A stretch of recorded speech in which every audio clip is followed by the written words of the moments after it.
el muralismo o el graffiti contemporáneo o las propuestas de performance en la calle o el cómic. Para ellos eso era basura. Entiendo lo que a ti te está pasando y entiendo ahí el discurso, ay, es que tal persona fue súper exitosa, pero y no terminó la carrera. Me dice, venga, necesito que vaya y le tomen las fotos a una banda que se llama Morfonia en la Universidad Nacional. Y yo, pues, plata no hay, ganas de trabajar, sí, vamos. Bienvenidos de nuevo a un episodio del Oso Parlante.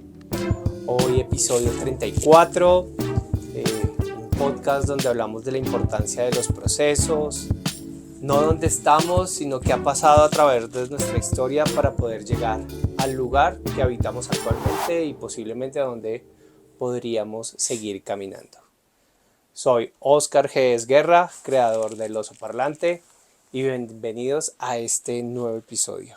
Y hoy, como invitado, tengo a alguien que me lo trajo también el mundo del tatuaje, igual que el anterior episodio con Lau. Es Camilo. Yo le digo Cami, ya estamos en nivel amigos. Entonces, ha sido bien interesante. Es una persona que se volvió un amigo muy rápido. Fue una cuestión muy rápida. Compartimos muchos gustos, mucho de la forma de cómo vemos el mundo. Digamos, un amigo alma gemela. O sea, como que nos parecemos en muchas cosas. Me ha dado unos regalos impresionantes. Entonces ha sido algo interesante. Y lo que queremos, o lo que yo quiero hoy hablar con Camilo es un poco de su historia y de... bueno, pues primero dejemos que Camilo se presente. Hola Cami, ¿quién es Cami? ¿Qué más, Oscar? ¿Cómo Bien, estás? bien, El Cami. osito, qué chimba.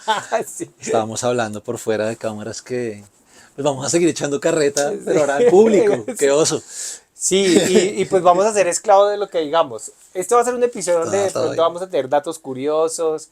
Le vamos a pedir mucho el favor a Sofi que nos va a poner muchos como titulitos abajo, ¿cómo se diría la forma técnica? Como banners abajo de la edición, contándonos, aclarando términos que nos vamos a encontrar durante esta conversación. Y muchos pitos por mi lenguaje de escenario. Sí. Eh, y algo que me hace que invitar a Cami es como que trabaja en un tema audiovisual o digamos de video ya de un gran formato, pero siempre me ha generado curiosidad y esto sí nunca se lo he preguntado, es cómo comienza, quién es ese Camilo de niño que comienza a hacer cosas audiovisuales o en qué momento comienzas tú a hacer cosas de carácter audiovisual. Uy, mi relación con la imagen en movimiento ha sido parte de mi vida desde que tengo uso de razón. Eh, Mi papá es publicista y mercadotecnista, estudió también arquitectura, pero siempre me inculcó mucho como el tema de la fotografía y el video. Mi papá además trabajó mucho con publicidad, como les estaba diciendo. Mi papá hizo parte de campañas muy grandes y muy reconocidas en el país. Y yo viví eso desde muy niño. Mi mamá además trabajó mucho tiempo con animación, entonces como que yo siempre la veía dibujando y creando como esta magia del dibujo animado. Eh, y para mí era como una especie de juego, como que muchos papás a veces son como ayudando a las tareas a los niños con cosas de matemáticas. En mi casa era un tema absolutamente creativo, como que toda la parte lógica y matemática la dejaban en el colegio y la parte de hacer las tareas creativas eran en la casa. Entonces mi papá me ayudaba a hacer la célula y mi mamá me ayudaba a dibujar el esqueleto humano. Entonces siempre hubo una cosa muy plástica y muy creativa en casa.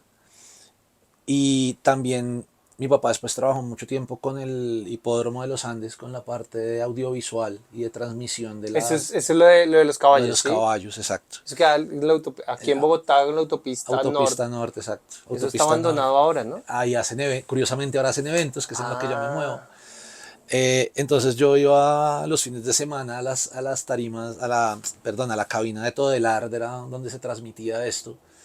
Y yo veía al operador del switcher de cámaras hacer su selección de cámaras, llamar a los camarógrafos con sus intercoms, mi papá pendiente de las transmisiones tanto de radio como de las grabaciones de televisión.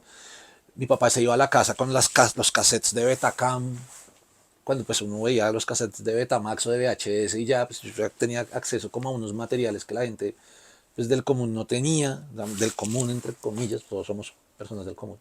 Sí, o sea, digamos, de los que no estaban en el medio Exacto, audiovisual. Sí, igual, exacto. claro, hay un tema de asequibilidad o de accesibilidad Exacto, de a la acceso, sí. tecnología, de acceso a la tecnología ahora que de pronto sí es muy normal como que tengamos este conocimiento, pero pues a lo que te refieres del común era que no estaban específicamente Claro, en, pues que ese no era su trabajo, o sea, no todo sí. el mundo tiene que saber qué es Un Betacam. o un palustre, güey. Exacto, Sí, o sea, exacto, no sí. todo el mundo tiene que saberlo. Exacto. Entonces sí, yo tuve acceso, tuve la fortuna de tener acceso a eso desde muy niño. Y por el lado de mi papá, además, pues mi papá también con toda la cosa de la fotografía, entre los dos me enseñaron fotografía desde que yo era muy niño, entonces fui muy consciente de lo que era la obturación, el diafragma, la velocidad de captura, bueno, un montón de cosas técnicas que un niño no tiene. Un niño es coloreo dentro de las líneas del payaso y ya. Para mí no, para mí hubo un montón de cosas que comenzaron a llegar que yo era como, tan chévere, pero yo no era consciente de eso, para mí era parte de la niñez. Hay una cosa que hay en uno de los modelos de aprendizaje, creo que es Vygotsky, creo que ahora los pedagogos me corregirán, y habla del aprendizaje a través del entorno, ¿no? Digamos, hay unas cosas que nuestro entorno inevitablemente nos enseñan y terminan siendo naturales para Sí, nosotros. Entonces, de cualquier, asimilación. digamos, si en mi negocio, digamos, por ejemplo, nuestros hijos están muy cercanos a lo que tiene que ver con lo audiovisual y al mundo del tatuaje por Steffi. Digamos, por el lado de mi suegro, de la familia de Steffi, el señor es súper hábil como con el tema mecánico de motos y desarma. Y mi cuñado de 15 años, el man es un duro haciendo cosas que yo, o sea, yo no entiendo, pero tiene que ver mucho con eso, con la proximidad, ¿no? Como que Sí, termina siendo muy natural. exacto. Sí, total. Y para mí fue así, para mí era normal ver a mi papá en los viajes por carretera, andar con su cámara Pentax y tomar fotos y sacar el rollo y él sin estar en un cuarto oscuro, armarse su propio cuarto oscuro en las piernas con un saco, con una chaqueta y abrir el rollo de fotografía sin usar herramienta y después tener el rollo ya encarretado listo para llegar al estudio y era como, yo no lo entendía O sea, hasta, él encarretaba, digamos, cogía encarretaba para llegar a revelar ya. exacto, O sea, y bueno, sin sí. ver. Y yo, Sí, sí, pues claro, ya yo no, cuando uno aprende, ya hace yo no, una hace yo así. no, y yo no entendí eso hasta que llegué a la universidad. Cuando yo llegué a la universidad era con los dientes y la llave y era como, como mi papá hacía esto, pero fue muchos años después que yo fui consciente de eso. Entonces, Pero sí te generó como unas herramientas para al menos destacarte en la clase de sí, fotografía. sí, esos fueron mis dos piedras para prender fuego, vamos a decirlo Ah, así. sí. Esas fueron la herramienta de ignición dentro de ese mundo creativo. Ese por el lado de mi papá. Y por el lado de mi mamá, pues mi mamá era como, llamémoslo la oveja negra, pero era como la oveja creativa de de la De familia. la familia de ella, de Porque su pues en la entorno. familia de mi mamá son todos ingenieros. Entonces está el, cuatro ingenieros de sistemas, un ingeniero de petróleos, otro ingeniero de no sé qué, era puro Y ella era la matemático. artista. Y ella era la artista. Pero también la melliza de mi mamá, que es esta mujer absolutamente brillante, y su hermana mayor, las dos siempre estaban pegadas del computador y sabían de programación y tal, y me metieron como en el mundo de los videojuegos y de la animación por computador y de la gráfica. Entonces, en un computador Equity 2, un Epson Equity 2 de 1984 o algo así, me imprimían las imágenes estas impresoras de forma continua y yo coloreaba sobre eso. Estamos hablando que ese fue uno de los tres primeros computadores que llegó a Colombia. Yo no tenía ni idea que yo tuve acceso a eso. Para mí era como calculadora gigante. Ya, no era otra cosa. Y no Pero, fue, y te estaba preparando eso para un poco de cosas que no tenías ni idea. y ellos tampoco. Ellos eran como, este chino hiperactivo, ¿qué va a hacer ahora? Entonces, en vez de que vaya y se trepe en otra cornisa y se rompa otra ventana, pues venga, imprimámosle unos dibujos de un astronauta y que se ponga a colorear. Entonces, para mí era como que la imagen por el lado de mi papá era una cosa absolutamente plástica, de laboratorio, de tal, y por el lado de mi mamá era algo industrial, mecánico, digital, que tenía que ver con algo más matemático. Entonces fue una comunión de tecnologías y de conocimientos y de ambientes que a mí desde muy niño como que me desbordó de cosas, pero yo nunca lo entendí hasta que fui muy grande. ¿Y lo entiendes que cuando ya tomas como una decisión de formación académica o Y ni siquiera. tú eres, tú también eres artista visual? Yo estudié artes visuales en la Javeriana, sí. Yo estudié artes visuales en la Javeriana, en el Magno Claustro, como le digo yo. Yo Eh, quiero hacerte una pregunta sobre eso y es medio buscando tu total sinceridad y es Lau, que fue nuestra anterior invitada, es tu novia, eh, ella es artista visual de la SAP. uh-huh, Tú eres artista visual de la Javeriana y yo soy licenciado en artes visuales de la Pedagógica. Pero en el campo de ustedes dos, que digamos es la misma, en sí es como el mismo título, ¿ves una gran diferencia en la doctrina de cómo fueron formados? absolutamente, absolutamente. Desde tu visión, ¿cómo ves esa diferencia? Yo creo que, pues, lo que yo viví, o sea, yo no puedo hablar de lo que esté sucediendo en este momento porque estoy Sí, obviamente absolutamente alejado de la academia. desde tu historia, desde lo que pasó en ese Se momento. ilumina. Es que Ah, es por lo que va a hablar de la Javeriana. Las clases de teología. Javeriana. Sí. Que no, ¿Jesuitas son ellos? no voy a decir nada. No, ya. Esto no tienen que cortar. No, no se va a cortar.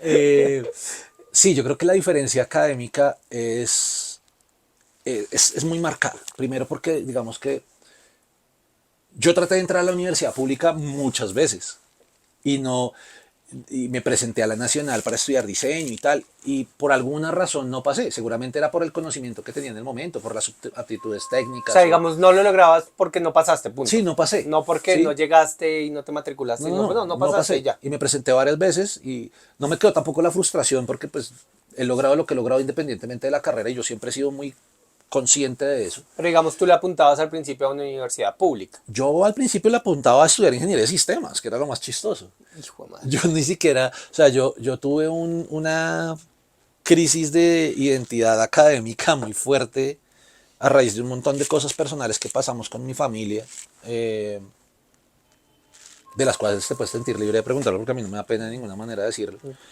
Pero yo tenía muchas, no opciones, pero sí, llamémoslos sueños, tal vez. Ujú. Entonces, yo siempre he sido, pues, bueno, tú sabes, yo soy muy afín siempre con los animales y me encantan. Ujú. Y pues viví un tiempo en la costa cuando era muy niño. Entonces, para mí el mar era una vaina fascinante y pues por todo el tema de la fotografía natural que hacía mi mamá en Santa Marta, yo soñaba con ser el próximo Jacques Cousteau y me encantaba la Ah, ok, fotografía ok. submarina y quería estudiar Para los biología. que no saben quién es Jacques Cousteau, era un explorador, ¿sí? Sí, Como un investigador de la del vida mar, de la submarina. vida submarina. Se inventó el sistema con el que se rige, o sea, todo lo del PADI y los trajes de uso Ah, actuales. ok. Él se inventó eso. Yo quería ser el próximo Jacques Cousteau y soñaba con eso. Y estaba metido en que voy a estudiar biología marina. Y ese era como voy a ser bombero de cuando era niño, Sí. de muchos niños. Yo quiero ser buzo y tomar fotos. Y luego de eso evolucionó a, bueno, pasamos una serie de situaciones con mi familia y a mí se me metió en la cabeza que yo lo que tenía que hacer era generar plata, ¿sí? Sin desmeritar ninguna carrera. Y Sí, yo, sí, o sea, como que llega un momento, digamos, de situación económica que dices, no, o sea, aquí me toca cambiar mis sí, se prioridades y mi acabaron los prioridad. sueños. Y aquí lo que toca Exacto, es producir exacto, para salir de la situación que estemos viviendo. exacto. Entonces yo quería ser biólogo marino, después soñé con ser filósofo o escribir sobre filosofía porque me encanta la filosofía y tuve personas muy allegadas a la familia que me influenciaron a eso. Un primo de mi mamá, por ejemplo, Edgar. Y, pero llegó esta situación económica con mi familia y yo dije, yo lo que necesito es generar billete. ¿Sí? Y era una angustia de saber de que mi familia, mis papás, mis tíos, todo el mundo a mí me respaldaba y de pronto ya no había cómo. Y era, este es el momento en donde yo tengo que respaldar a mi familia. Y yo lo que necesito es hacer plata. Y yo tenía dos opciones. Y una era un tío que adoro, un cuñado de mi papá que adoro, que le decimos Memo, y él era controlador aéreo. Ok. Y él tenía pues yo veía su trabajo y veía que vivían muy bien y veía que se iba a pensionar joven y yo decía, por ahí es la vuelta. Pero yo decía, yo no tengo ni idea de aviones, yo no tengo ni idea de esto. Y entonces la otra opción era ingeniería de sistemas, porque yo veía a mis tías pues, que les iba muy bien económicamente, tenían trabajos súper estables, mi tía llevaba no sé cuántos millones de años trabajando en bancos y diseñando cajeros automáticos y sí, como cosas de programación muy avanzadas que en medio de todo yo entendía porque había crecido también con cosas de programación y yo decía, no, por ahí es la vuelta. Entonces yo me presenté en 3, 4 universidades de Bogotá y curiosamente pasé a ingeniería de sistemas. Tenía digamos que el conocimiento matemático era medianamente decente, tenía conocimientos de código, entendía cómo funcionaba un computador, yo ya sabía cómo armar y desarmar un computador de arriba a abajo, pues yo mismo me armaba los computadores gracias a estas cosas que aprendí. Pero a mí había algo que todavía no me cuajaba en la cabeza y fue el momento donde yo dije, es que yo no me quiero ver pegado a un computador todo el día. Ahora lo hago, es muy chistoso, pero lo hago de otra manera. Sí, hacíamos una conversación con Cami en su casa. Dice, yo nunca quise tener una pantalla en mi casa, o sea, tener que trabajar detrás de una pantalla y tu set de trabajo, no sé si diga, tu spot de trabajo son el de la casa, ¿son 4 pantallas? Sí, Son 4 pantallas, ¿no? sí, son 4. Bueno, son Sí, como ironías del sí, universo, ¿no? Como que, sí, exacto. sí, como que dices, ¿no quieres? Toma. Exacto. Pues obviamente haciendo lo que te gusta, otra cosa, Claro, es otro ambiente. pero toma tus pantallas. Entonces fue como, no, yo qué estoy haciendo, yo lo que quiero es ser feliz. Y yo pues, siempre he sido una persona que ha creído mucho como en el poder de la buena onda, y lo hemos hablado tú y yo muchas veces. Entonces, y por otro lado mi abuelita era, no, usted tiene que estudiar Derecho y ya hay todo un plan y usted se va a ir para no sé dónde en Estados Unidos y yo me voy a encargar de pagarle su carrera y usted se va a ir allá a estudiar Derecho. Y yo decía, pues, yo soy la persona menos conflictiva de la vida. O sea, ¿a qué me voy a ir de aquí? Y yo tenía en la cabeza a mis papás también, toda la situación económica, tal, y yo digo, no. Y había algo muy recurrente en mi vida, era el dibujo. Y a mí siempre me gustaron los cómics, soy re nerd, bueno, tú me conoces, mi casa está empapelada de muñequitos y figuras de acción y anime, y yo decía, yo quiero hacer cómics, yo quiero dibujar. Entonces yo me presento a estas universidades, me faltaba presentarme a una, que fue la Javeriana, yo tengo el formulario en la mano, y yo digo, pues me voy a presentar a artes. Voy a presentarme a artes. ¿Qué es lo peor que puede pasar? Que pase. O que me digan que no. Entonces, ya pasé en esta en ingeniería de sistemas, pasé en esta en ingeniería de sistemas, pasé en esta en ingeniería de sistemas, pasé en esta en ingeniería de sistemas. Voy a presentar a artes. Yo pues, sí dibujo, pero yo de arte no sé nada, pensaba yo. Y el examen fue una cosa divertidísima. El examen fue un examen teórico de historia del arte y yo he comido libro desde muy niño. Sí, los exámenes, eso me acuerdo mucho del examen en la pedagógica también. Sí. Son súper divertidos, Sí. pero toca tener un conocimiento Sí, base. básico. Y entonces preguntaban como sobre el Guernica y sobre un montón de cosas de historias que además me contaba mi abuelo y mi tío filósofo y mis papás y conversaciones súper profundas también con mi abuela contándome como historias sobre la guerra y cómo eso influye el arte. Y, sí, como que había un poco de nerds alrededor mío que dentro de sus carreras de nerd, de ingenieros y tal, sabían mucho de cosas culturales que habían influido el arte. Y yo comencé a responder por ósmosis. ¿Sí? Como de, a mí me parece esto, a mí me parece lo otro. Y curiosamente, después viene el examen práctico y me ponen a hacer un bodegón y yo hacía muñequitos manga y dibujaba, copiaba Spider-Man y sí, lo estándar de un adolescente de finales de los 90. Además, yo era muy niño, yo me gradué del colegio muy niño y entré a la universidad de 17 años recién cumplidos. Yo no tenía ni idea del mundo, de nada. Entonces, por alguna circunstancia o por esas influencias, yo logro sacar un examen muy alto. A mí me dicen, listo, usted pasó, tiene que presentar portafolio en un mes. Y yo, ¿importa qué? Yo no tenía idea que era eso. Entonces, yo me pongo a hacer dibujos al garete y comienzo a pintar grafitis en mi habitación y a tomarle fotos y comienzo a archivar eso, tal, y no sé qué. Y cuando llego a la presentación en la universidad me dicen, no, es que usted ya pasó, usted no tiene que presentar el portafolio. Y yo, ¿cómo así? Yo no entiendo nada. Era como que la vida me estaba poniendo en el lugar indicado sin yo darme Sí, cuenta. y terminaba siendo en cierta forma fácil para ti, como que fluyó todo como de manera sencilla. Fue muy curioso, fue muy raro porque digamos que yo creo que la suerte se la hace uno mismo camellando y escogiendo los caminos por donde uno va, siendo consciente de a donde yo quiero llegar, tengo que hacer las cosas de una buena manera para que pasen. Son un montón de situaciones al azar, entre comillas, pero que digamos la vida me estaba abriendo caminos hacia ese lado. Y me generó muchos conflictos también. Mi abuelita estuvo histérica conmigo durante todo el primer semestre, no me Tu abuela era la hablaba. que quería que fueras abogado Exacto. y que te fueras del país y que estudiaras y que no sé qué. Ok. Exacto. Muchos de mis tíos eran, no, Camilo va a ser la próxima generación de ingeniero de la casa, es el que Sí. va a sacar tal.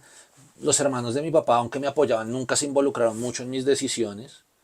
Eh, y pues bueno, tú lo sabes, yo tampoco he sido una persona muy familiar así, yo creo mucho como en la familia que uno escoge y sus amigos. Sí, sí, Pero, como de la construcción. Sí, no sí, eres de donde vienes, sino como lo que vas construyendo ahí. exacto.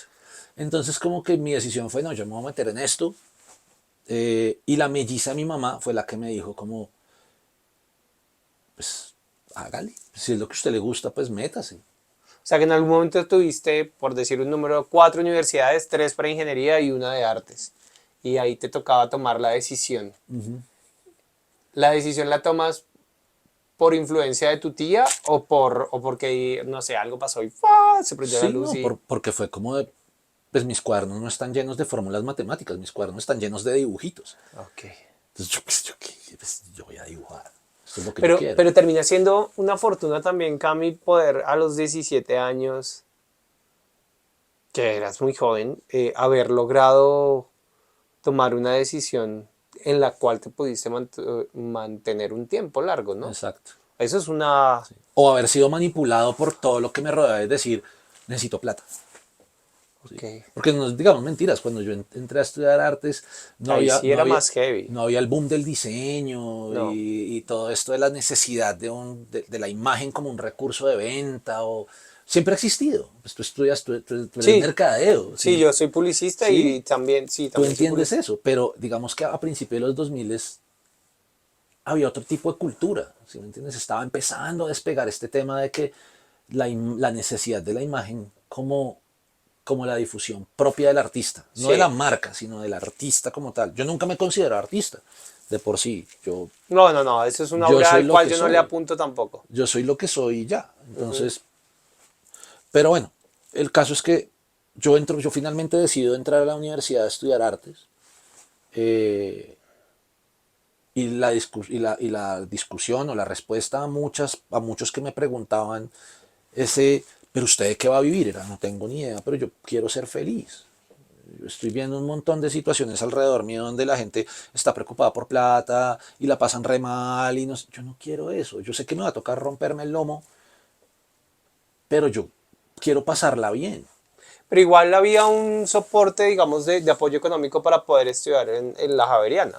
Porque Sí, igual es una universidad privada, claro, entonces también te claro. echa la mano como, Sí, como tu entorno también sí, sirve de apoyo. mis tías me echaron la mano. Yo también trabajaba en la universidad.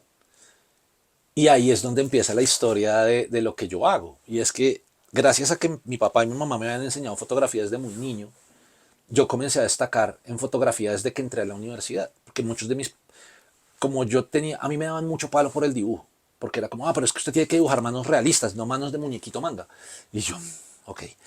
Y yo pensaba que yo dibujaba bien, pero la academia me estaba atacando, no atacando, me estaba formando a que me saliera de esas Ah, casillas para entender Ahí otras antes, ahí cosas. antes de que nos vayamos más adelante en la historia, ahí es donde comienza como el relato acá y es comparado con Lau que estaba en universidad, en la SAP, que es una universidad de naturaleza pública, y, y la Javeriana, que es una universidad de naturaleza privada, en sus charlas de compartir como este tema académico, ¿sí tenía la misma intención o le No, apuntaban a otro tipo de arte? O, bueno, ¿qué qué diferencias ves como en esa formación que de pronto le dieron a Laura y con respecto a la que te dieron a ti? Porque eso a mí es algo que me genera mucha curiosidad. después de esto van a haber 14 millones de comentarios quejándose de mi poco amor por el Magno Claustro. Ojalá ni Es damos hate. only hate. Para mí la formación de la universidad, o lo que me quedó a mí de la formación de la universidad, fue una formación absolutamente burócrata. Eh, Entendido como que, como el negocio del arte. exacto. Como una Ah, ok. cosa absolutamente de negocio que a veces se olvidaba de que el arte comunica. Digamos, a ti en las clases de historia, a ti te mostraban un montón de obras que hablaban de los contextos Sí, históricos. sí, Hablemos del sí. Guernica Sí, sí, y sí. la guerra en España. Ujú. Es algo, Sí. sí, eh, Hopper, y bueno, en fin, sí. Eh, Lucian Freud y la crítica al cuerpo, y bueno, Pero entonces lo que sí, te mostraba, digamos, generalizando, bueno, igual lo que quieran pensar, piénsalo. Pero entonces decías, ok, como que no hablaban del espíritu de la obra, sino del impacto económico que dio la obra, no más que el impacto económico, sino el impacto de la obra para generar difusión para ti y que tú te volvieras una estrella.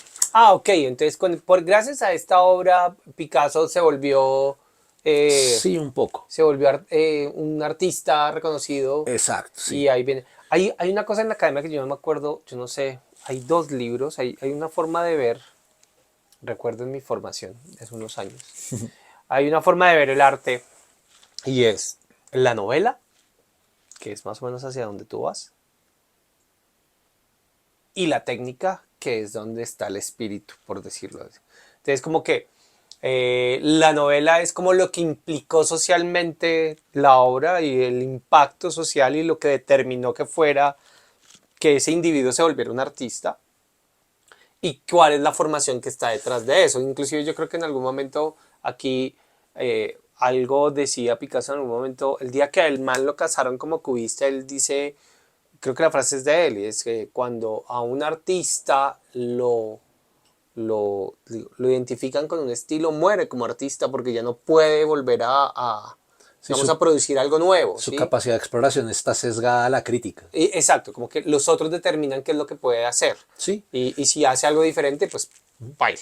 sí, digamos que yo comencé a sentir eso en la universidad, a diferencia de otros compañeros que veía que estaban, por ejemplo, en la Nacional o en la SAP, que era una cosa absolutamente pura al nivel de la exploración. Era como, yo odio ese término, pero era un poco como enloquézcase con sus capacidades para que usted descubra hasta dónde puede llegar. Ok. ¿Sí? Yo no sentía eso, para mí era siempre un freno de mano y tengo una anécdota, tengo un par de anécdotas O sea que hay que a mí me muchas marcaron. instalaciones y obras te dijeron, hey, espérese, Sí, ¿no? yo tengo tres anécdotas o tres circunstancias que a mí me cambiaron la manera de pensar sobre la academia y por qué tomé la decisión que tomé de meterme con otras situaciones que me llevaron a Ujú. la música. La primera fue una profesora de grabado, porque el grabado tradicional, digamos, eran estas placas de metal que uno les ponía una cera y dibujaba encima y las metía en ácido y esto generaba un surco y uno prensaba y generaba la impresión y tal en papel. Ujú. Yo hacía impresión digital, dibujaba encima, hacía la impresión de grabado, después la metía en la impresora, imprimía de nuevo de manera digital, le metía un acetato. Era una cosa muy experimental. Y, y esta persona absolutamente cuadrada y reticulada, que no voy a decir el nombre porque no quiero Ibas que a la decir esta ataquen. vieja. Ah. No, no, no. Y la respeto mucho porque es muy dura en lo que hace. Pero me pareció una respuesta absolutamente cuadrada y me chocó mucho y me molesta todavía recordarlo. Eh, Admiro mucho a esa persona, pero me molesta recordarlo Sí, porque sí, siento sí. que me sesgó. Le agradezco también porque me llevó a poner mis límites y decir no. Y fue que me dijo, es que estás irrespetando la técnica. Yo decía, pero pues es que estoy aprendiendo y tengo mi derecho a explorar.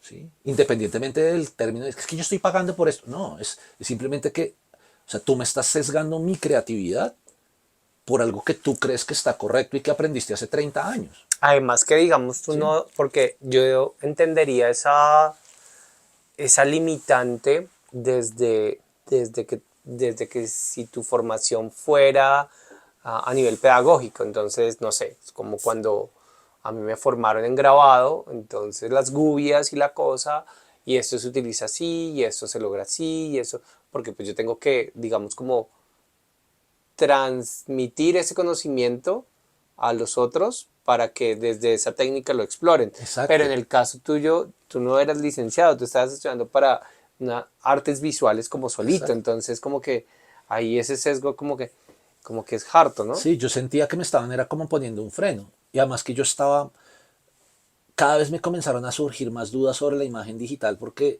yendo para atrás un poco, yo era muy hiperactivo en el colegio y hubo un momento donde comencé a prestar, bueno, comencé no, dejé de prestarle atención a todas las clases por estar dibujando y cuando estaba en décimo me tiré todos los logros, o sea, no pasaba ni el de, tiene la camisa metida entre el pantalón, hasta eso lo perdía por estar enfocado en otras cosas. Yo estaba enfocado en montar tablas, en dibujar, en mis grafitis, era otra vuelta. Y el dueño del colegio me dijo, yo no voy a hacer que usted pierda el año. Porque decimos en nuestra época se perdían en esos años. Que Sí. usted puede perder estos, pero estos no. Décimo era de esos años que se podía perder. El man me dijo, vea, yo le voy a dar esta la oportunidad de que recupere, me vaya metas en un curso de matemáticas o tal, que eso también a mí me cambió la manera de ver la matemática. Pero entonces como castigo lo voy a meter a que me ayude con el periódico del colegio. Y ahí yo empecé a trabajar con Photoshop y con imagen digital y yo era como, wow. Entonces yo editaba videos en Premiere y era Premiere 7, que era como el logo de un caballo, y Photoshop, cuando todavía no era Photoshop, sino era una cosa que se llamaba Kodak Image Precision. O sea, estamos hablando del 99, 98. Entonces, claro, cuando yo llego a la universidad y comienzo a ver todo lo que se podía hacer de la plástica, del arte tradicional, junto con esas cosas que yo tenía de fotografía y De de lo imagen digital digital. y de acordarme que yo coloreaba el papel y la cabeza me comienza a hacer burbujas y yo, pues yo puedo comenzar a mezclar todo esto. Y la respuesta de la universidad fue no. No porque usted esté respetando la técnica, no porque es que usted tiene que respetar las técnicas tradicionales, no, pero mientras tanto sí habían clases de videoarte y libroarte y clases experimentales y tal, pero cuando uno llegaba a hacer cosas era no, todo eran negativas. Entonces después viene dibujo tradicional donde una profesora me dice, es que lo que está haciendo, yo dibujaba mucho en Photoshop, tuve acceso a una de esas tablas tipo Wacom que me prestaba un amigo de la universidad y yo dibujaba en eso en Photoshop, imprimía, dibujaba a mano, volvía y escaneaba y esta persona me dice, otra profesora, y me dice, es que usted lo que está haciendo es efectista. Usted no está dibujando de verdad, esos son efectos de Photoshop. Y era una persona que yo lo que me di cuenta era que le tenía miedo a las técnicas y yo lo que hice fue, yo era en esa época bastante, no patán, pero sí me gustaba demostrar las cosas con hechos. Entonces yo lo que hice fue, no preparé nada para la entrega final del semestre, sino que me fui y le dibujé enfrente, puse el portátil y me puse a dibujar enfrente de ella y terminé mi dibujo, lo imprimí, lo firmé, se lo puse en la mesa, le di al computador y le dije, hágalo usted. Mm, ¿Sí? Y esta nena me rajó, me puso 2. Después de eso, llega la profesora y me coge a puerta cerrada y me dice, oye, ¿sabes qué? Tu nota es 4, pero es que no le puedo decir a todo el mundo enfrente tuyo, porque entonces yo voy a quedar mal. ¿Cuál es el miedo? ¿Sí? Entonces no, no, no, pero ellos sabían que la parte digital se avecinaba. Estamos hablando de, yo ya estaba entrado más en la universidad, ya era como el 2002, pero yo ya me estaba metiendo por la parte del video por abajo, sin decirle a nadie, calladito, porque yo ya sabía cuál era la posición de la universidad. Era, tú tienes que ser, tú eres la oportunidad de que nosotros, Magno Claustro, seamos la SAP. Y ahí es a donde quería ir. La Javeriana en la época en la que yo estaba, no sé ahora, seguramente ahorita hay maravillosos profesionales y excelentes profesores, pero en la época en la que yo estaba, era nosotros queremos ser la SAP, pero no lo entendían, porque la SAP no ponía límites. sí, es que de por sí el espacio, bueno, yo creo que los contextos determinan como los textos que se construyen dentro de este contexto, o sea, el espacio, perdón, mi, mi, mi referencia semiótica, pero el espacio determina qué es lo que se construye acá, así como cuando le dicen, es que yo que soy papá digo, los niños, digamos, son dependiendo de los entornos que están, más o menos así, y el espacio, yo no conozco el espacio de la Javeriana a nivel de artes, conozco el de la SAP, conozco algunos otros espacios, digamos, de universidades privadas donde se habla de arte, pero son espacios muy limpios, muy clean, muy minimalistas, muy organizados, muy foto perfecta, muy no usado. Y la Diseño SAP, industrial. y la SAP es un espacio que yo lo entiendo, incomoda, pero incómoda en el sentido de que te saca del lugar y te obliga a ver Evoca, infinidad de cosas. Además que, bueno, pues evoca obviamente, creación, sí, además, evoca creación. como saben, eh, pues es una universidad que forma solamente arte, o artistas, o Sí, personas en el músicos. área en el área de las artes, entonces músicos, actores, artistas plásticos, bueno, entonces eso inevitablemente pues nos pone en una situación muy diferente. Pero ¿crees que de pronto, yo no soy de universidad, yo soy de universidad pública, entonces pues mi visión es muy sesgada frente a la universidad privada. Y es como, si es, buscaría también, digamos, desde tu experiencia, lo que viste, también ser muy excluyente dentro de ese mismo discurso académico, o simplemente querían era encontrar como un espíritu más de artistas. Yo creo que ellos estaban en el proceso de darse cuenta que esto tal vez se alejaba del diseño industrial. O sea, estaban en ese proceso de darse cuenta que tenían que separarse. Sí, exacto. O sea, ellos eran carreras Ok. absolutamente diferentes. Estaba el diseño industrial y tal, pero ellos yo creo que lo veían como si fueran un mismo universo. ¿Sí? A pesar de que estaba la Ah, ok, facultad de ok, ok. artes, ellos pensaban que, Pero era más joven la facultad, por ejemplo, de artes visuales era mucho claro, más joven. mucho más joven. Y, Claro, entonces y, seguramente, pues sí, puede pasar. y los profesores muchas veces ni siquiera eran profesores que estaban, a mi parecer, que estuvieran capacitados en experiencia para dar las clases que daban. Desde la producción artística, sí, Exacto. ok. Yo recuerdo con mucho cariño dos profesores que a mí me marcaron la carrera y que fueron los que a mí me empujaron a decir, métale ganas, que es Carlos Santa, que es uno de los padres de la animación en Colombia, eh, y Cecilia Traslaviña, también de las duras de la animación en Colombia. De ahí para adelante, y sin decir nombres, yo tal vez un par de historia del arte, de resto para mí todos eran como un crítico de arte frustrado de una galería ultra gomela Un curador. que quería darle palo a todo el mundo diciéndole si su arte era bueno o malo, pero que dentro de sus clases de historia del arte no tenía en cuenta, por ejemplo, algo como el muralismo o el graffiti contemporáneo o las propuestas de performance en la calle o el cómic. Para ellos eso era basura.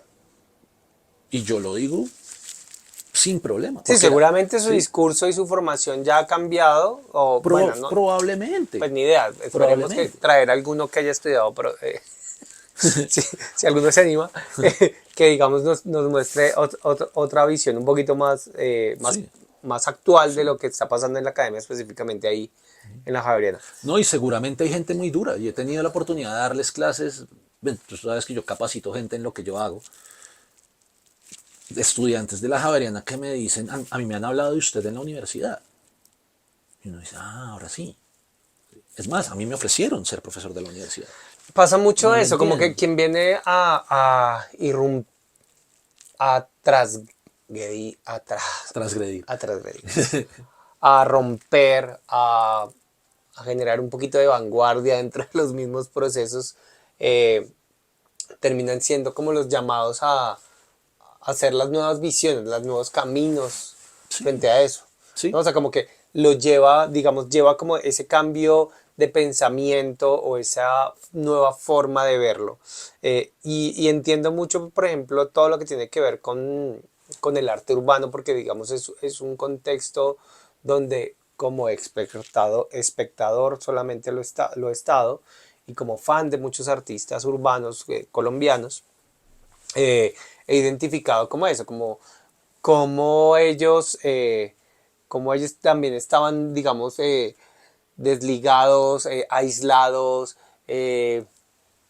rechazados desde la escena del arte puro como tal o de la galería, eh, Exacto. y cómo ellos mismos desde un acto contestatario entran a galería y montan sus propias exposiciones, y cómo otros ya llegan a un nivel de decir, bueno, dejémonos de que de vivir solamente del arte, sino también entremos en el negocio del arte, ¿no? También que es una cosa pues no, creo que no compete la palabra ética, sino es algo que también incomoda a muchas personas, ¿no? Sí, claro, pues Cómo volvemos esto que es espiritual, que es muy humano, que no sé qué, cómo hacemos para vivir de esto también, dentro de un modelo económico que pues es la realidad del mundo, entonces eso termina siendo interesante. Yo creo que también eso era lo que era un poco incómodo, ¿no? sí, O sea, como al profesor este que tú le dices, voy a traerte esto digital, pero no, esto digital depende solamente, o sea, solamente es un producto de la economía y se va el espíritu y no, uno dice, no, venga. y ni siquiera era por ahí porque el tipo venía de estas galerías que se pusieron muy de moda en el principio de los 2000, donde vendían arte por lo que llaman el arte por el arte, y no, que no tenía lectura por detrás, sino que era cualquier cosa, ¿sí? Había un profesor que Y uno eso, lo decía y uno decía, man, o sea, y curiosamente, perdón que te no, interrumpa, no te preocupes. él fue el que más influyó en que yo tomara la decisión de alejarme del arte. Porque cuando él empieza con ese cuento, y él fue además jurado de varias entregas que yo hice y era el que más palo me daba, y no es de esos profesores que da palo por verlo crecer a uno, sino era porque realmente había algo detrás que lo frenaba, no sé si era miedo, no tengo ni idea. Le incomodabas un Sí, toque. sí, y el man alguna vez me hizo una pregunta y me dijo, ¿y eso sí es original? Y yo estaba como en tercer semestre y a mí la cabeza me hizo Pero original desde el sentido de como, ¿cuál? de la obra plástica. Me dijo, ese sí es el original de la obra. Y yo, ¿cómo así que el original? Si usted pintó eso, y yo, claro, Ah, pero es una ya. impresión. Y a mí la cabeza me hizo boom. Y yo empecé a escribir una serie de ensayos para mí sobre dónde radicaba el problema del original en el arte. Ah, hay un manifiesto que habla de eso, ¿no? Sí, El del arte de la reproducción, no sé qué, creo que es exacto. de, bueno, no recuerdo ahorita el nombre, Eso es del constructivismo alemán y de la época de los de carteles y Benjamin, no, de Walter Benjamin. de Walter Benjamin, que es como la reproducción, no sé qué, ta, ta, ta, ta, ta, Exacto. ta. Entonces, a mí me comienza a dar vueltas en la cabeza eso. Entonces, yo comienzo a leer Walter Benjamin, comienzo a leer sobre el muralismo en México, sobre la impresión, sobre la fotografía, sobre. Y comienzo a escribir, y a escribir, y a escribir, y a escribir, y a escribir, y a escribir. Y comienza a pasar el tiempo, y a mí me invitaron a hacer muestras de arte digital en La Habana, no se dio por X o Y razón, después me enteré que el tipo había influido en que yo no pudiera ir, o sea, hubo un montón de cosas ahí que estaban pasando alrededor de eso, y eh, llega el momento de presentar el anteproyecto de grado. Ok. Entonces yo llego con este mamotreto de escritos sobre el problema de las artes electrónicas y el concepto del, Haciendo tu propio manifiesto. no un manifiesto, pero sí una investigación Ok. realmente rigurosa desde la práctica, desde enfrentarme a la academia con obra digital y sobre el pragmatismo de los profesores y el desconocimiento de las técnicas contemporáneas de decir, de juzgar sin haberse metido en la técnica. Y era un tratado, entre comillas, o un esbozo de un tratado sobre el problema del concepto del original en las artes electrónicas. Videoarte, Mm, videoinstalación, impresión, nuevas modalidades de graffiti, sí. Y yo presento eso y el tipo este me dice que el tipo este ahora era una figura importante dentro de la carrera, no voy a decir nada porque ya todo el mundo va a saber quién es. Y bueno, por tu carajo. El tipo llega y me dice, es que usted no tiene fundamentos para escribir teoría. Y me lo dijo enfrente de toda la facultad. Y yo me paré y le dije, entonces devuélvame la plata de los 4 primeros semestres que no me sirven para un carajo. ¿Sí? O sea, de nuevo más frenos.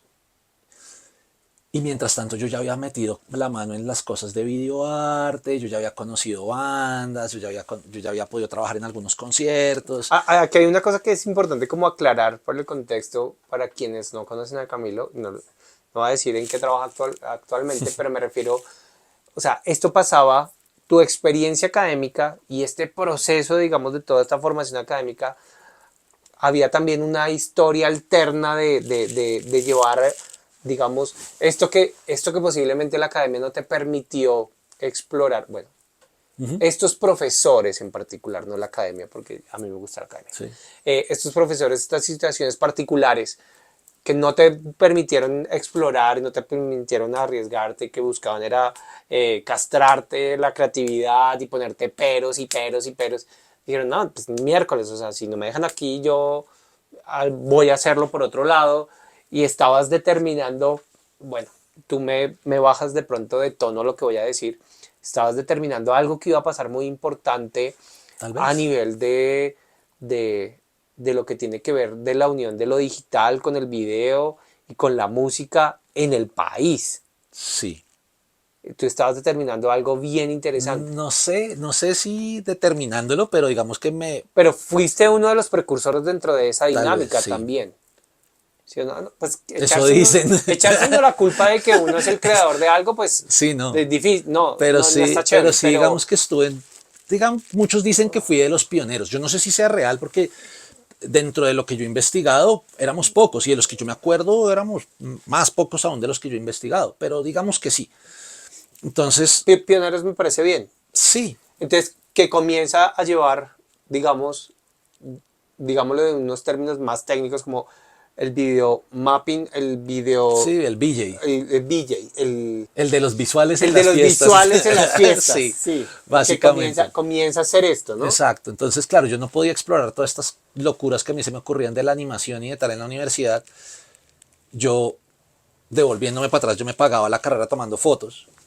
Eh, y el man que me dio la oportunidad de trabajar en el Ministerio de Cultura se enferma y el man tenía que tomar unas fotos en Rock al Parque y me dice, venga, necesito que vaya y le tome las fotos a una banda que se llama Morfonia en la Universidad Nacional. Y yo, pues, plata no hay, ganas de trabajar, sí, vamos. Yo llego a la Universidad Nacional, están estos manes, yo no los conocía a ninguno. Y estos manes tenían que hacer una charla de no sé cuántos minutos, 40 minutos, digamos, y luego tenían que tocar 3 canciones y ya se acabó. Yo llegué allá, comencé a tomar las fotos y estos manes, listo, terminaron su charla y empezaron a tocar 1, 2, 7, 9 canciones y le daban y la gente enloquecida escuchando la banda y después de ellos había un man que tenía que presentar una tesis de rehabilitación oral. Ok. Entonces el man, yo me imagino, yo, no, yo estaba tomando las fotos, yo me imagino la situación del man esperando que se acabe el concierto de rock con sus diapositivas de encías y cosas y dice, no, la verga, yo tengo que probar mi tesis. Y empieza a probar las diapositivas mientras estos manes están tocando y yo veía las bocas sangrando y pinzas entrando en la boca mientras tomaba las fotos y estos manes tocando rock y yo era como... Y esa fue la primera vez que yo sentí el sentimiento de lo que es la sinestesia. Para mí eso no, yo ni siquiera conocía la palabra, yo era como, ¿qué es esto? ¿Cómo la imagen puede acompañar la música en vivo? Esto no es animación, esto no es Chuck Jones con notas de jazz mientras corría Tommy Jerry. Esto es otra vuelta, esto es en vivo, es absolutamente visceral y la gente se emocionaba más. Y yo era como, ¿qué está pasando?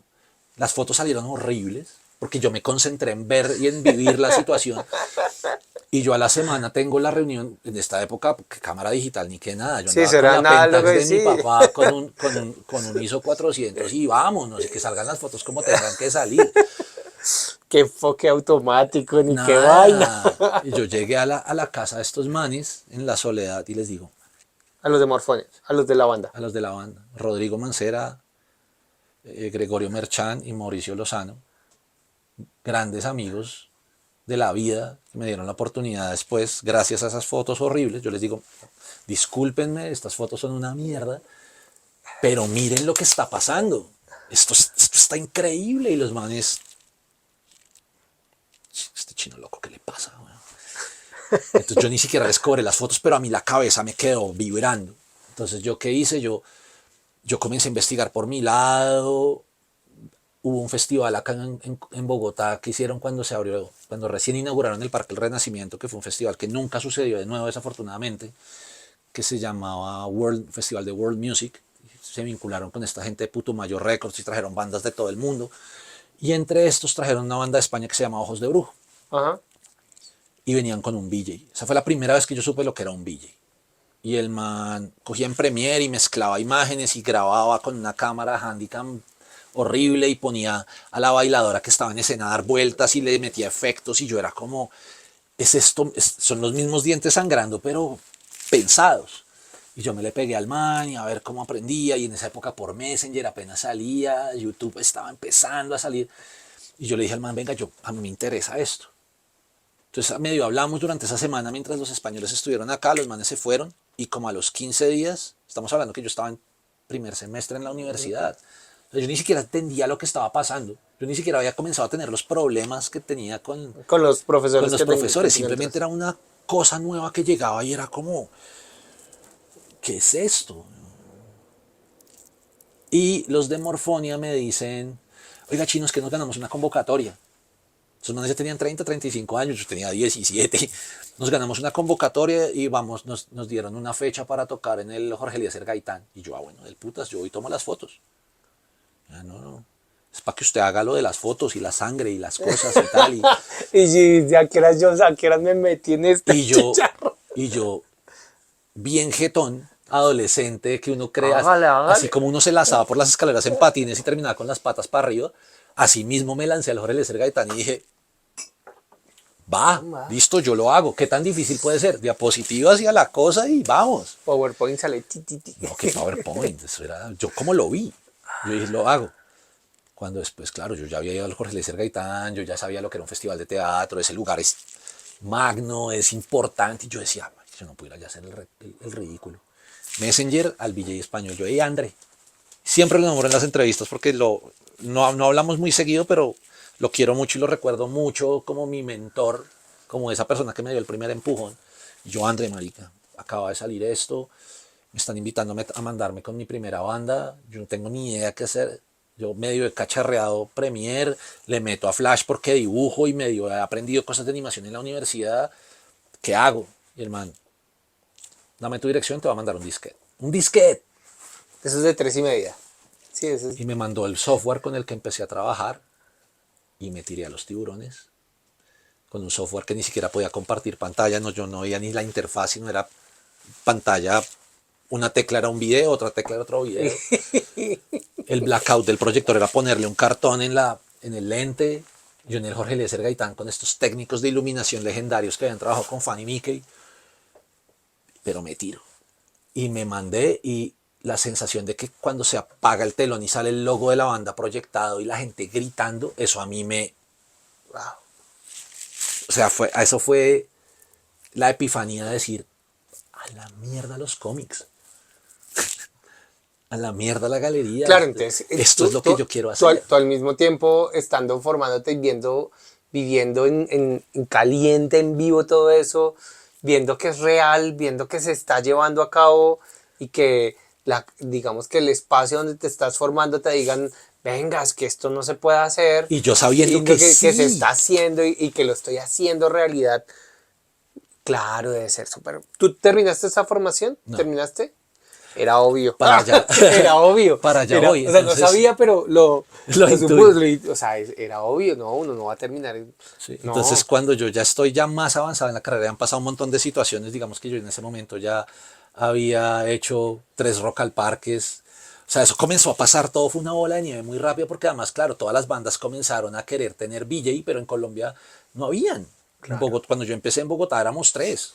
¿Sí? Andrés Díaz, otro man por allá en Manizales que nunca más volvimos a saber de él y yo. Esos eran los que yo recuerdo de esa época, estamos hablando del 2001. Seguramente hay más y hay más para atrás, claro, bueno, pero de los que yo me acuerdo personalmente éramos nosotros. No sé si pioneros o no, pero éramos nosotros. Y nos encontramos en todos los shows y en todos los Rock al Parques éramos los mismos con los mismos. Pornomotora, 1280 Almas, Ultrágeno, no sé quién, todos con las mismas bandas. Equimosis y Chan, y todos los mismos con los mismos. ¿Sí? Y comenzaba a pasar. Y entonces comienzan los ingenieros de sonido a vincularse también. Entonces, claro, los que yo veía en la universidad era como, venga, pero usted estudia artes, ¿usted qué hace aquí? No, es que yo soy el VJ. El término ni se conocía. Exacto. O sea, a mí me pasó en el último Rock al Parque que hice con Morfonia, estábamos en una rueda de prensa, uno de los de la banda no llegó, no me acuerdo quién, y me dice, marica, hay una silla vacía, venga, siéntese. Y yo, y todo peladito, me senté, y entonces estaban todos los periodistas del entretenimiento famosos en esa época, pues Simona, mucha música, y bueno, toda esta gente. Okay. Y me acuerdo que había un man, yo no me acuerdo de qué canal, creo que era el Canal Capital, Entonces comienzan, bueno, y Rodrigo, súper conocido, guitarrista, que también ha compuesto para no sé quién, y Gregorio, pues súper conocido, baterista, y Mauricio, la voz y tal. Y cuando llegan a mí, me dicen, ¿y usted quién es? Y yo, no, pues es que yo soy el VJ. Y el man llega y me dice, ¿cómo así usted es presentador de MTV? Uy, no. No. Y ahí comienza otra etapa de saber hacia dónde iba. Entonces, bueno, sucede todo esto, pasa lo de esta pelea Profe, con el profe, el doctor X, le vamos a llamar, y de España me dicen que hay una gira de un mes por España. ¿pero quién? ¿Qué banda? Una banda, Ah, una banda. una No. banda, me llama y me dice, venga, Por tu amigo, se sí, conectan por ahí, sí. digamos, ok. Y me dicen, venga, hay una posibilidad de que haya una gira. Nos hablaron de usted, pues sabemos que está en Colombia, pues usted se puede venir a España un mes a hacer una gira con ¿Cuántos nosotros. años tenías ahí, Cami? 19. Era un cagón. Estaba por cumplir 20 años. Todo fue muy rápido. Y yo, sí. Pero esta historia lo único que me hace pensar es en, ¿cómo es que se llama el man de iPhone? ¿De Apple? No. Steve Jobs, gracias, Evita. Uy, no, qué comparación. No, no, no, Qué no, no, no, no, miedo. no, no, no, no, no, pero en el sentido, o sea, no, o sí, en el sentido de la disrupción de algunos, de algunos cerebros, entendido de alguna forma de aprender con respecto a lo que ya está a lo que ya está estructurado. A lo que yo voy es como entiendo lo que a ti te está pasando y entiendo ahí el discurso, ay, es que tal persona fue súper exitosa, pero y no terminó la carrera. No, no, no, no es eso. No, no, Eso es no. un tema. Terminen las carreras, niños, por Sí, favor, eso es terminen un las carreras. tema, eso es un tema. Claro, yo siempre lo aclaro y siempre lo digo en el oso parlante. Yo soy una persona que respeto mucho la academia. Y digamos, si mis hijos dijeran, papá, yo no me quiero graduar de tal cosa, listo, pero estudie. O sea, quiero que tenga ese constructo, esa experiencia de, de encontrarse con un profesor que no está de acuerdo, de tener que argumentarle, de tener que darse cuenta que él está equivocado Sí, o que hay poner otra límites. verdad, o de pronto encontrarse un mentor dentro del camino, entender la disciplina de la academia, no titularse, o sea, digamos, no tanto de a dónde te formaste, pero entiendo un poco lo que le pasa a muchas personas que la academia los expulsa, y los expulsa desde que van a una velocidad que no va quien está estudiando ahí, ¿no? Yo sí fui un tipo que la academia iba allá y yo iba ahí detrásito. O sea, yo nunca he sido un tipo contestatario de la academia, siempre he sido el que baja la cabeza, lo que diga el profe, ¿sí? Pero sí me trae a mí esa idea, ¿no? Como, ¿por qué terminan cierto tipo de personas fuera de la academia y no terminando cierto tipo de formaciones? Es porque, pues nada, o sea, pues, pues no me sirves, o sea, no me estás aportando lo que necesito de lo que está pasando en el tiempo real. Y es como lo que tú dices, a los primer semestre, 17, 18 años, tú ya estabas haciendo algo que posiblemente comienzas a discutir a los 19 y te vienen a decir que no cuando tú ya lo estás haciendo, y personas que ni siquiera lo están experimentando, ¿no? Hay que aclarar que en el campo, creo yo, que todos los que estamos en el campo bueno, creería yo que todos los que están a nivel académico deberían tener una experiencia y no Claro, solamente tener teoría, sino también tener una experiencia para poder acercar la realidad a los chicos en aula, ¿no? Es mi posición como exacto. licenciado. No, yo estoy absolutamente de acuerdo porque yo desde hace unos años es- estoy capacitando gente. Siempre he creído que como que el conocimiento hace parte del legado que uno puede dejar como un buen profesional o como un buen ser humano, como tratar de transmitir esas cosas que uno puede haber aprendido en pellones y que otra persona, que uno le puede facilitar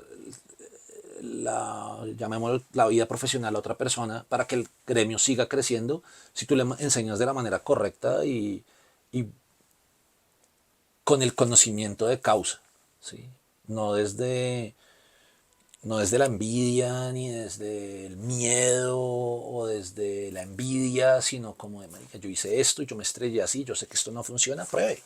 Pero hay algo que yo ¿Sí? veo en tu personalidad o de lo que hablamos es que también tú eres una persona en el sentido como terca, o sea, como que, ah, ok, estoy convencido de esto y le doy, ta, ta, ta, ta. Sí, pues uno tiene que aprender a ceder también, sobre todo en el trabajo que yo hago ahora, donde tú a pesar de que sepas que tienes la razón, hay un montón de cosas involucradas que a ti te frenan. Tú sigues, digamos, en el campo de ser ¿cómo es el término? BJ BJ. ha O evolucionado. sea, después de España, o sea, después de lo que pasó en esta gira de España que se realizó con esta banda, de ahí para adelante hay infinidad de historias que pueden... Sí, o sea, Sí. yo volví, monté mi propia agencia de publicidad, y porque para mí yo me sentía como que yo era como una especie de Batman, como que por la mañana tenía mi oficina y atendía clientes y hacía cosas burocráticas y diseñaba campañas y tal, y por la noche me iba a darle play a videos en discotecas, ¿sí? Ah, Yo lo vi como una gran aventura que me dejó un hobby, que me acercó a un montón de amigos, pero yo no lo veía como algo profesional, al contrario, para mí hacía parte de la fiesta. ¿quién te determina, quién te pone ahí en esa historia que te dice, venga, men, pero es que esta es su profesión? O sea, como, ¿quién te da el título como de... Así como pasó cuando te entrevistaron y usted qué es, y el VJ, ok, de NTV, no, no soy, bueno. En qué momento pasa eso que como que te dicen, como que te, oigan, men, pero es que lo suyo es, no es un hobby, men, esto es un trabajo, esto es su... Yo creo que fue una discusión horrible con un jefe que tuve en una agencia de publicidad súper reconocida de este país. Y una decisión y un poner límites. Eh, yo entré a una agencia de publicidad como diseñador raso y luego terminé siendo director creativo porque todo el mundo le renunció al man. Fue raro. Sí. Entonces yo daba ideas y no sé qué, y me iba muy bien y la cosa, y ya, pero para mí, yo cada vez me estaba acercando más a la música, entonces yo ya había tenido oportunidad yo ya hacía parte de un crew con un parche súper bacano que existe todavía aquí, que se llama El Friki, o existía hasta hace un tiempo, no sé, eh, donde era el BJ. Había ya trabajado con bandas reconocidas, entonces yo ya había estado con Alerta Camarada, yo ya había estado con Bomba Estéreo, yo ya había podido hacer cosas con Nietzsche, yo ya había podido hacer cosas bueno, con bandas importantes, había estado involucrado en conciertos muy grandes, había estado involucrado en proyectos audiovisuales muy grandes de mapping en Colombia, pero yo no me comía el cuento. Pero seguías pensando que era un hobby. Sí, O sea, obviamente ganabas dinero de ahí, sí, pero decías, no, el trabajo serio es trabajar en el área de publicidad, exacto. pero esto es un hobby que, este es mi rol de Batman en las noches. O sea, Exacto. ok, así lo veías. Es justificar la fiesta haciendo algo. Sí, ¿Sí? Era así, porque además yo había pasado por muchos trabajos diferentes, lo que yo considero trabajo. Entonces yo trabajé en Oracle programando pantallas, haciendo programación de páginas web, puras cosas de nerd. Sí, en la agencia de publicidad programé kioscos para una multinacional de esos que con touchscreen se cobraban pero cosas. eso era trabajo para ti, o sea, ese era el Exacto, trabajo. ese era el trabajo. Ok, Trabajé diseñando campañas para multinacionales de celulares, o sea, era como, ese era el sí, trabajo. ese era el El otro trabajo. era el hobby. Exacto. Entró a la agencia de publicidad, comienzo tal, y entonces un día yo me estaba comenzando a hartar, pero yo le metía huevos y me gustaba, pues que además era el legado de mi papá, entonces era bonito, era como así. Y un día estábamos en una reunión presentando un proyecto y coge este tipo enfrente de toda la junta directiva de la empresa. El jefe al que le renunciaban todos, ok. Exacto. Sí, como el CEO de esa agencia, pues de esa parte de la agencia, Sí, porque es sí, una sí. agencia que se dividía como en 8 Sí, sí. partes. Y el man, no, porque no se va al techo y se fuma alguna huevonada de esas, a ver si se le ocurre una mejor idea. Así te digo. Brother, a mí me hervía la sangre. Porque Claro. además yo había estado pasando derecho un montón de semanas, la vida Sí, la típica vida de agencia, sí. de una agencia de publicidad. Y yo ese día dije, no, marica, yo no me merezco esta mierda. Yo no me merezco esto, yo no me merezco mi tranquilidad primero.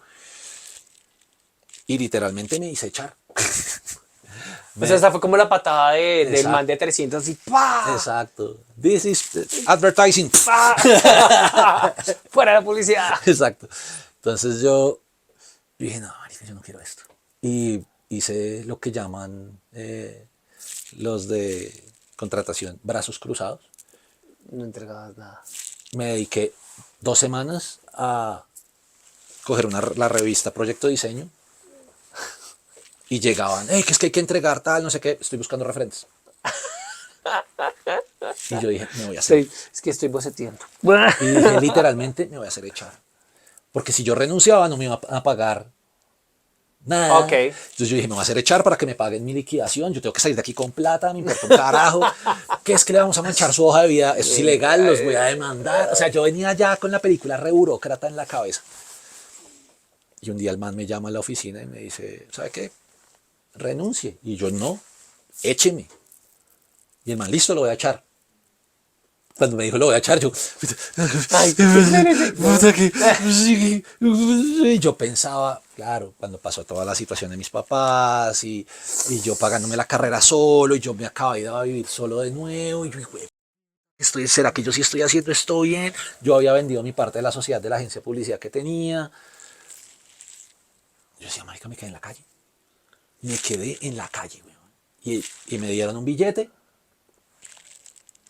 y patitas para afuera de la agencia y yo, ¿qué estoy haciendo? Y ahí fue donde yo entendí que la vida a ti no te va a dar nada hasta que tú no estés listo para recibirlo. En el momento que yo me hice echar que me renunciaron de la agencia, además me acuerdo perfectamente, yo estoy sentado en frente del computador terminando unos reportes de una marca de bebidas energéticas, que era una de las campañas que yo tenía, terminando el informe, porque ya ese día yo me iba, ya con mi cajita de cartón hacia lo gringo, con mis muñequitos de mis y el Artois. cactus para que le absorba la... Exacto. Y un post-it que tenía pegado que decía, busca algo que te guste y nunca en tu vida volverás a trabajar. Que era muy curioso tenerlo pegado en la oficina. Sí. Y me acuerdo que recibí una llamada y yo, aló, ¿qué más? Venga, se acuerda de mí, yo soy el man que mueve estas bebidas en Colombia y tal, y no sé qué. Es que tenemos un proyecto. Mi compañía se llama X y mi proyecto se llama Stereo Picnic. Y yo, sí, ¿y qué es? Haga cuenta que es como un rock al parque, pero para gomelos. Así me lo describe el man en el teléfono. Sí, ellos quedaban ahí arriba en la 40 y algo. Nosotros le pintamos en algún momento a ellos los primeros murales que ellos hicieron a nivel de pauta como marketing de guerrillas, los pintamos. Exacto. Seguramente tú no me contrataste. No, porque yo no tenía nada que ver ahí. Entonces este man me dice, venga, es que estamos buscando a alguien que se haga cargo de la parte de video y todo el mundo nos habla de usted. Entonces queremos saber si usted quiere dirigir la parte de video de Stereo Picnic. Y yo, Pero era el primer festival. el primer festival. Y yo, sin trabajo, recién echado, no sé qué tal, yo, de una que hay que hacer. Yo no sabía que era un rider técnico, a mí me mandaban correos de cosas y yo era como que la pantalla de no sé qué, yo era, ¿qué es esta mierda, weón? Entonces, bueno, listo, va. Me meto. Y ahí comencé a conocer bandas, me comencé a conectar con bandas internacionales, entré a trabajar con una compañía muy grande de Colombia que proveía tecnología, ellos fueron mis otros mentores, me capacitaron. Y ya pasó de ser el VJ como al ingeniero de video.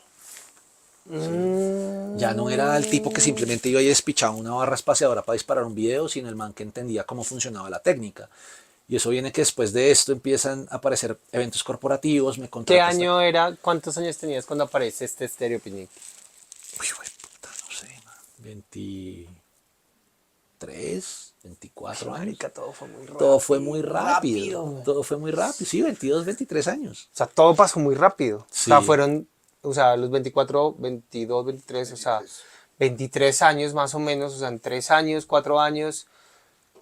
Ahí pasó la agencia, ahí pasó... Sí, es Claro, pasaron muchas cosas. Porque es que además yo hacía todo el tiempo. Es que esa es otra berraca maña que a mí me... No sé si es bueno o malo. No, pues esto fue bueno porque, pero a mí en ese momento te ha llevado a escalar de una manera no acelerada, pero de una manera constante. Sí. Sí, o sea, pues yo comencé mi vida profesional a los 30 años, o sea, yo a los 21, ni para qué te digo en qué estaba pensando yo, pero... Sí, lo que pasa es que yo también tuve una adolescencia muy loca, entonces la etapa de la fiesta, la etapa de salir, la etapa de rumbear, la etapa de enloquecerse con deportes y con tal, yo la viví muy adolescente. Y a mí eso se me cortó en el momento que pues mi papá y mi mamá tuvieron esta situación económica difícil y yo empecé a trabajar muy joven. Claro, entonces tú entraste... Entonces entré con la bobina 7000 de quiero hacer cosas, no por plata. Inicialmente por plata, pero después era porque me sentía en mi salsa y estaban pasando cosas que me hacían olvidarme de los problemas económicos y que de alguna manera yo decía, ve, me estoy pudiendo pagar mis cosas. Pues sí, porque igual también entras en una dinámica de construir, digamos, de ir avanzando de una manera acelerada. Correcto. Bueno, de ir avanzando a tu velocidad, Exacto. ¿sí? De una manera acelerada pues desde lo que da afuera. Ahora bien, volvemos otra vez a la idea del oso parlante y a lo que pasa en este podcast, y es que es el proceso. O sea, estamos todavía muy lejos de lo que haces actualmente y que no es Sí. no es mi foco. O sea, no es el foco del oso parlante, es como todo eso todas esas microsituaciones que pasan que terminan llevándolo o llevándote a estar en el proceso que estás actualmente, porque igual también esto será un proceso más. Sí, Es algo total. más que te llevará a otro lugar, pero es ese cúmulo de cosas, de oportunidades que comienzan a aparecer. eh, Claro, digamos, hablar en este año donde Stereo Picnic es un festival que conoce todo, digamos, un número importante de personas en Colombia y yo creo que a nivel internacional, Sí, pues son socios sí. de Coachella o Entonces, de pues, Lollapalooza, no o sé ahorita sea, con quién está. entiendo, pero en su momento, pues fue una llamada de un festival que apenas iba a lanzarse y que la descripción del quien te llamó en ese momento es un Rock al Parque Pago Gomelo, ok, para gente donde toca pagar, Exacto, son bandas donde toca pagar. exacto. Entonces, claro, es algo que de pronto, si lo vemos ahora, uy, no, men, pero pues en el momento, pues no era nada, era otro proceso que Sí. también estaba comenzando, era otra historia que estaba comenzando en Y, ese momento. y para mí era como siempre los que me decían que no, yo sentía que era miedo. Entonces, para mí mismo, ponerme el reto de romper esos miedos y experimentar cosas nuevas a nivel profesional, digo profesional entre comillas porque yo todavía no sentía Ujú. que fuera profesional, era como, marica, voy a hacer algo que me gusta, que entiendo, para lo que creo que soy bueno y me pagan, pues me tiro. Entonces pasa Stereo Picnic, no sé qué tal, encuentro esta compañía, me contratan y comienzan a pasar cosas donde yo me daba cuenta que yo realmente no entendía lo que estaba haciendo. Yo era lo que yo llamo un space barman. Yo llegaba, ponía mi portátil, conectaba, tenía unos videitos muy bonitos, barra espaciadora y eso se reproducía y ya. Y yo era como bien. Pero después comenzaron los retos técnicos, entender Uy, ya nos prendieron la luz, exacto. ya nos prendieron la luz. Bueno, listo, ya casi. Entender los retos técnicos de decir, ok, cómo funciona una pantalla de LED, cómo funciona un proyector, cómo funcionan los procesadores, cómo funciona. Y mi jefe se dio cuenta que yo no sabía y me decía, ahora el proceso es otro. Ya tú no vas a volver a tocar una puta consola hasta que no entiendas cómo se hace. Y el man me dio una camiseta, me quitó las llaves del sistema y me mandó para la bodega un año. A machucarme, a quemarme, a O electrocutarme. sea, todo donde tú eras digamos como que era el precursor, el Exacto. que es, ahí Yo llegó no alguien y te sabía dijo, nada. y ya cuando llegaste a esta empresa te dicen, hey, espérese que Esto hay algo detrás. esto hay algo detrás y tiene que aprenderlo. Exacto. Entonces me meten en una bodega un año a que pase todo esto. Yo maldecía, yo decía, así es que yo ya toqué con tal y yo ya estuve en este festival El y yo ego pasé por ahí, esta ya. universidad y yo por qué tengo que estar aquí metido en una bodega y tal. Pero después comencé como a bajarle a decir, marica, es que esto pasa, yo la cagué en este festival por esto, es que... Y comencé a asimilar esos conocimientos técnicos durante un año hasta que me dieron de nuevo la oportunidad de decir, venga, es que el man que lo está entrenando va a ser papá, estamos en la Cumbre de las Américas en Cartagena, necesitamos que usted se haga carga de toda la parte de video del festival, del congreso. Y yo, ¿qué? Pero si yo trabajo en una bodega. Exacto. Y yo no cogía un sistema hacía mucho tiempo. Y entonces el man me da de nuevo la oportunidad y ya yo entendía los problemas de otra manera. Está fallando la pantalla, venga, chino, necesito que se suba. Que además me enseñó a ser jefe. Para mí todo es trabajo en equipo, pero me O enseñó sea, a... te entendió a conocer todos los procesos que estaban detrás de Exacto, darle entera a esa cosa. exacto. Y me enseñó a dirigir. Me enseñó a dirigir equipo de una manera amable y no de levitar creyendo el BJ, sino de que tú eres la cabeza de un equipo y actúa como tal. Ah, actualmente, digamos, cuando comenzaste, lidiabas contigo, con la cámara, las fotos con la cámara Pentax, tomabas una mala foto para Morfonia. Y actualmente, ¿cuántas personas están en tu equipo de trabajo? Depende de la gira. En el último show que hicimos tenía casi 60 personas. Bueno, te enseñaron a ser buen jefe. Sí. Y, Increíble, ¿no? y esta persona me capacitó, y Ya, ella se despide de la primera GoPro, cámara, chao. chao. Hablo mucha carreta. No, está perfecto. Y después de esta situación con esta persona se me abren las puertas a montarme en giras y con artistas que ya uno dice, esto ya no es un hobby, esto ya es mi trabajo, esto ya es mi proyecto de vida. Y entonces ya como ingeniero, ¿cómo es? Un ingeniero de vida. Como ingeniero de video, ¿ya cuánto te autorreconoces como ingeniero? Para mí fue muy raro pasar de usar el término VJ a ingeniero de video, porque incluso cuando empecé a trabajar con artistas grandes, ellos mismos me llamaban VJ. Pero no fue hasta, yo creo que fue la primera vez que fui al Madison Square Garden. La primera vez que hice el Madison Square Garden, el productor de la gira me presentó con el jefe de técnica del Madison y dijo, él es el ingeniero de video de la gira. Y para mí fue como, ¿Cómo así? Espere, lo claro, pongo en es la que, hoja de vida. claro, es que yo no soy el que está, sin desmeritar, porque son Son roles, habilidades diferentes, son roles. pero yo no soy el que está como un disc jockey seleccionando canciones o un selecta seleccionando Sí. canciones para poner en una fiesta. Yo no estoy haciendo eso en mi rol en una gira. Yo no soy un video jockey, un Ajá. DJ. ¿Cómo comenzaste en tu proceso? Exacto, que empecé así. Ajá. Yo soy una persona que está a cargo de toda una técnica, de que el video esté sincronizado, de que las cámaras vayan a la frecuencia que son, de que los ingenieros, de que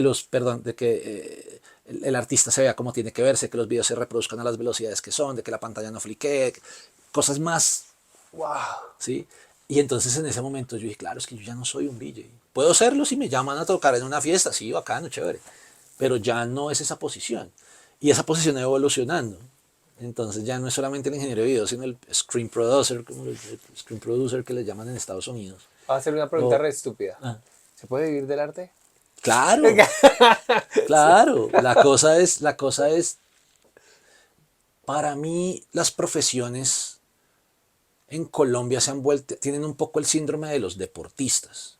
Sin desmeritar a los deportistas, los admiro un montón, sus desgastes físicos, pero yo creo que cuando como un deportista la prensa comienza a endulzarlo y entonces es que este es un putas porque metió tantos goles y no sé qué y tal, y se comienzan a fijar más en el que dirán que en lo que hacen, empiezan a haber errores.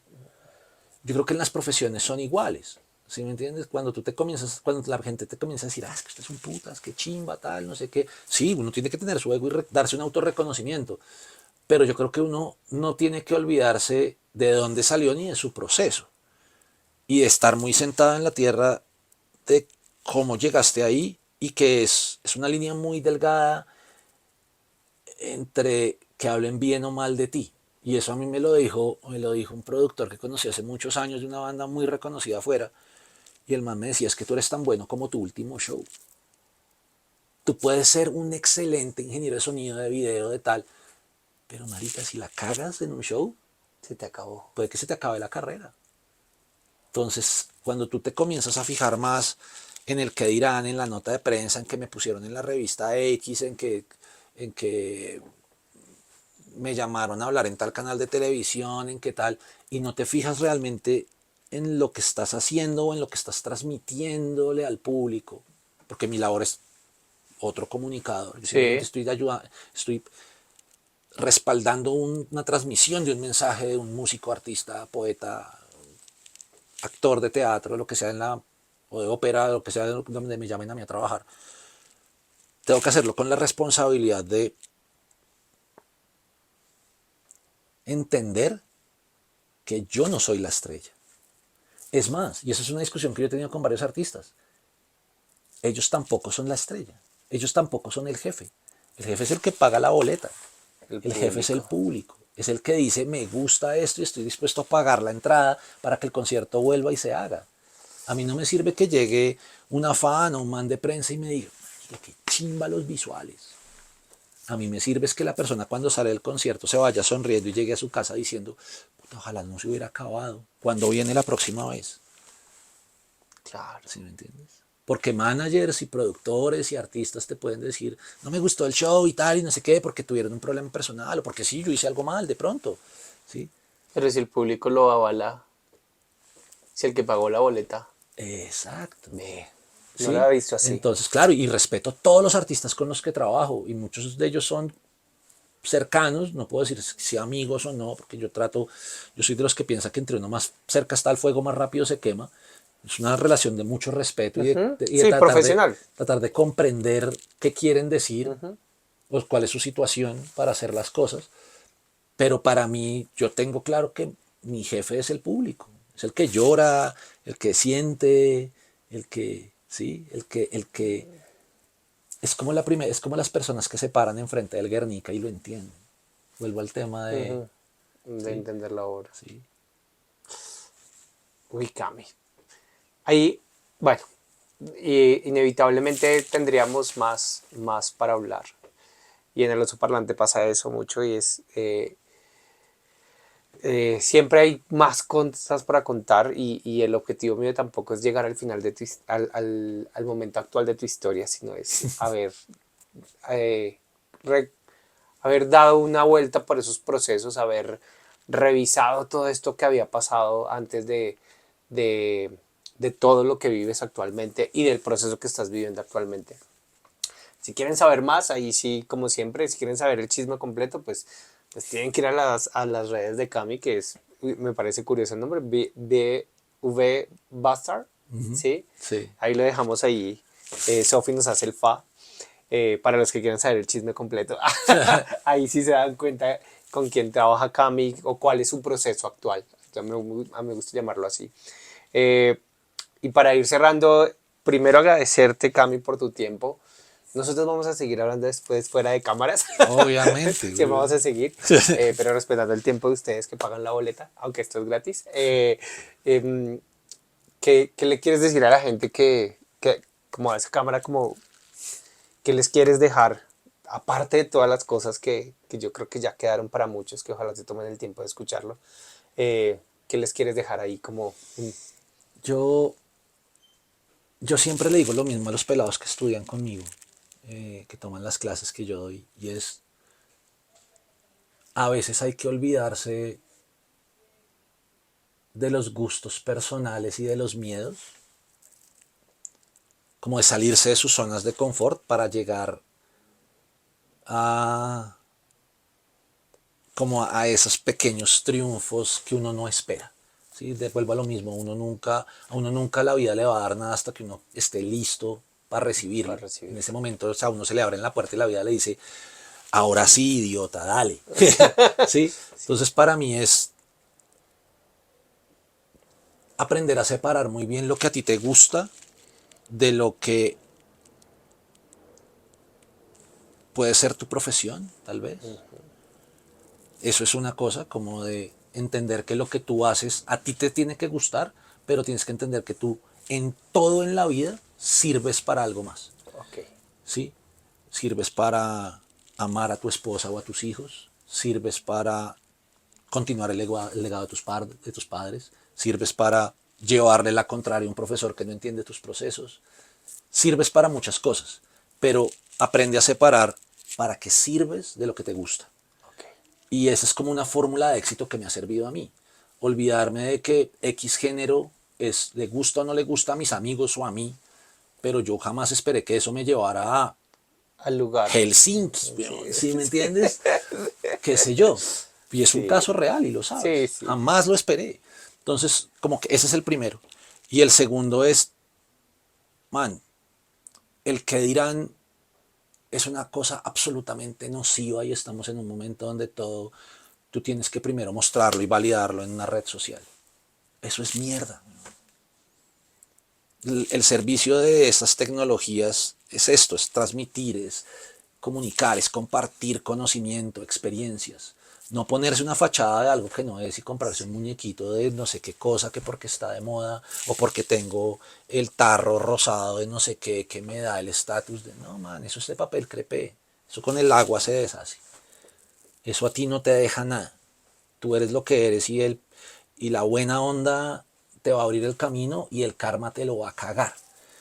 Entonces, no importa de dónde sales, si sales de una familia maravillosa, idónea de padres e hijos, donde hay millones de dólares para tus capacitaciones, o si saliste de una familia de abajo, de a pie, Sí, y te formaste a punta de huevos, es igual de válido. Es lo que haces con las oportunidades, el recorrido, lo que te pueden llevar a el éxito. Donde el éxito no se representa en la cantidad de tenis que tienes en el closet o en la cantidad de viajes que tienes, sino en qué tranquilo estás contigo mismo y cómo compartes esa buena onda con los demás. ¿Sí? Entonces, para mí es eso, olvídense del que dirán, cierren de vez en cuando las redes sociales y transmitan buena onda. Aprendan a recibir, pero también aprendan a a dar. dar.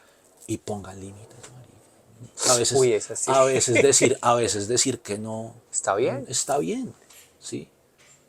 Es como lo que dicen ¿cómo se llama esa película? En Wreck-It Ralph, Ajá. ¿sí? A veces ser el malo es bueno. Es bueno. Tú siempre puedes que seas el malo de una historia maravillosa, pero eso a ti te llevó a un lugar. A otro lugar. Wow. Bueno, Cami. Quedó ahí como con ganas de más. Seguramente vendrán más episodios con Cami. Sí, ¿por qué no? Vamos a ver si los caballeros nos escriben. ¿Quién sabe? Bueno, y pues estoy ahí todavía como atónito de muchas cosas que he recibido hoy en este episodio y en esta charla con Cami. De esto nunca habíamos hablado, ¿no es cierto, No. Cami? ¿No? Siempre hemos hablado como de otras cosas muy Muñequitos, X, sí. muy de muñequitos, de los Thundercats, bueno, en fin, Sí. de varias cosas, de Evangelion, bueno, en fin. Pero ya para cerrar y darte las gracias, Cami, por haber llegado hasta acá. Ya murieron las cámaras, pero nos siguen escuchando. Uy, hablé mucha carreta. Esta parte es animada. Entonces, pues cerrar el episodio con un aplauso como siempre. Muchas gracias, Cami, por No, a haber ustedes, estado acá. chicos, a ustedes. Y no se pierdan el próximo episodio del Oso Parlante. Y no olviden seguir la red de Cami para los que quieran saber un poquito más. Si quieres compartirla, Sí, Vivastar. V, luego Bastard con B larga. Y si quieren saber un poquito más de quién está detrás de todo este proyecto, pues oscarg.esguerra, el oso. Entonces acá estaré. Y nos vemos en un próximo episodio. No se Sí. pierdan, ahí les dejamos una capsulita de uno nuevo. Sí, Chao. gracias. Chao. Nos vemos.